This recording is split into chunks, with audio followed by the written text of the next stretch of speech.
All right, everybody, let's see if this reading is for you. So put your fingers together, pinch like this.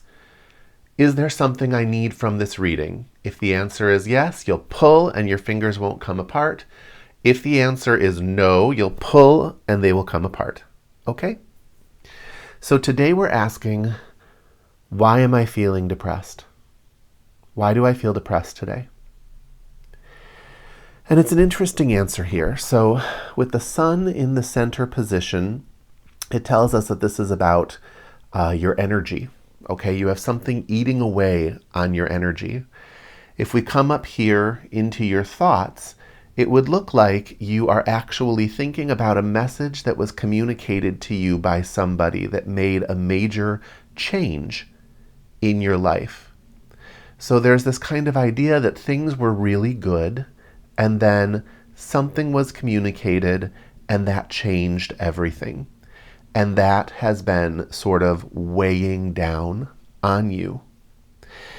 But it's done more than that. It's actually kind of seeped into your subconscious, where we've got birds, which in the traditional meanings have to do with stress and burden, and fox, which in the traditional meanings have to do with a sense of wrongness. Okay, so things are feeling stressful and wrong, and there's something kind of eating away at you. What's interesting about this is if you kind of look at where everything is falling, the mice are falling directly under anchor. And what's coming to me with this is that the problem, what's really eating away at you is this sense of comparison, this sense of contrast from how things were to how things are. Contrast and comparison, while it's great in any storyline, is a source of major suffering in people's lives. You can't always be comparing what was to what is for a few reasons. One, because that comparison comes with a story of lack, right? So things being so good actually creates that sense of loss and being eaten away at. And that sense of loss eats away at everything that is good. Okay, suddenly it sours everything. And it's not necessarily because things are bad in front of you. They just look bad because you're comparing them to some ideal that frankly maybe never even existed. If it had existed, maybe it wouldn't actually be requiring this major transition. All right? And so that seeps deep into you, and it makes it so that even the good stuff starts to feel stressful and wrong. Can you see that?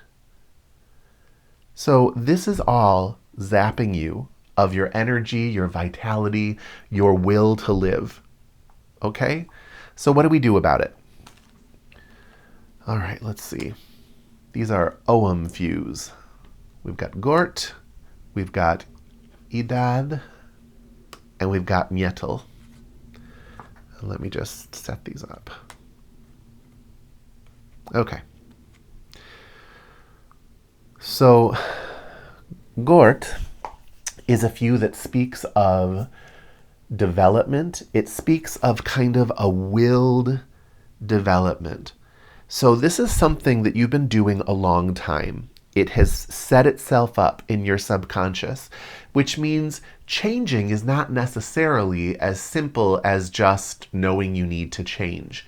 You actually are going to have to shift your focus into the development of new storylines in your life, and that's going to require a little will in the beginning. You're going to have to actually hold that steady while the natural inclinations of your body are to move you towards fear of good new things and stress and wrongness. Okay? So first you're going to have to kind of take life by the hands and will the development of something new. All right? So that's a shift in your attention. Find something you can give yourself to. All right? Idad is basically a starting over. It's a death of the old and a birth of the new in a very ultimate sense. So this is saying you need to start over. You need to actually let this go and start something new. And if you are comparing what's new to what was, you're not doing that. All right? You let it die and you start something new. And in the process of doing that, then you're going to end up with nietel, which is harmony. Harmony between your inner world and your outer world. So in this case, it's just saying once more, you have to stop comparing. Okay? What's in front of you, that's what you want to be looking at inside of you. Right now, you have what's in front of you, and inwardly you're looking at what was, and you're comparing the two, and that is zapping away at your energy. Okay? But it's going to take some effort. It's more than just knowing you need to change. You're going to have to actually make a practice of it. So sit down with a piece of paper and figure out how you're going to do that. What does that look like for you? And then give yourself to it and develop a new storyline while letting the old drift away. Okay, everybody. Thanks so much for listening. If you ever want a reading of your own, come find me at hiddenpathways.com. Otherwise, I will see you in the next video.